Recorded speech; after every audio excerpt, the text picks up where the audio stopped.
সহিংসতা নয় ভালোবাসা।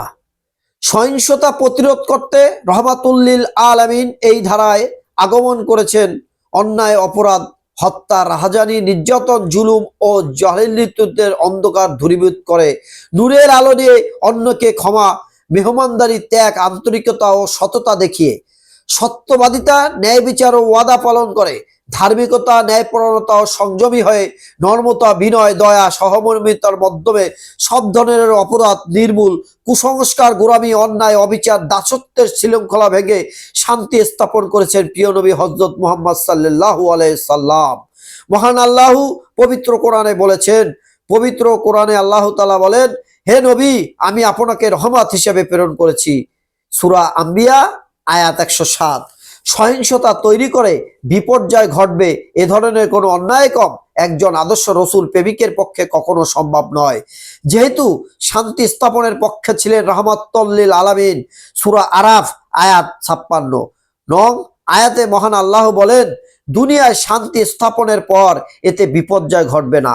সহিংসতা তৈরি করে বিপর্যয়ের ফলে কখনো লাভবান হওয়া যায় না, বা উল্টো দেশের ব্যক্তি ক্ষতি হয়ে থাকে।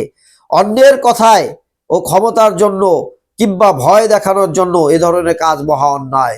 মহান আল্লাহ বলেন, তারা দুনিয়ার ধ্বংসাত্মক কাজ করে বেড়ায়, আল্লাহ ধ্বংসাত্মক কাজে লিপ্তদের ভালোবাসেন না। সূরা মাদিয়া আয়াত 64। সহিংসতা তৈরির মাধ্যমে যে কেউ ক্ষতিগ্রস্ত হতে পারে। খুনাখুনি, রক্তপাতের, অগ্নিসংযোগের মাধ্যমে সহিংসতা তৈরি করা হয়। সহিংসতা তৈরি করে খুন, হত্যা ইসলাম পছন্দ করে না। আমাদের জানা জরুরি, আল্লাহ তাআলা কিয়ামতের সর্বপ্রথম খুনের বিচার করবেন। সেদিনের খুনের বিচার হবে খুব কষ্টদায়ক।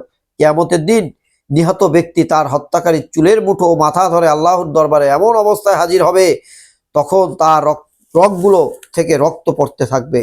সে ফরিয়াদ করবে, হে আমার প্রভু, এই ব্যক্তি আমাকে হত্যা করেছে।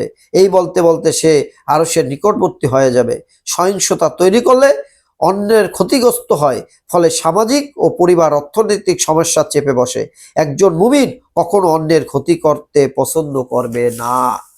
প্রিয় দেশবাসী, চলেন আজকে পত্রিকার শিরোনাম নিয়ে সংবাদ সম্মেলনে তারেক রহমান, আজ আমরা স্বাধীন, এবার দেশ গড়ার পালা।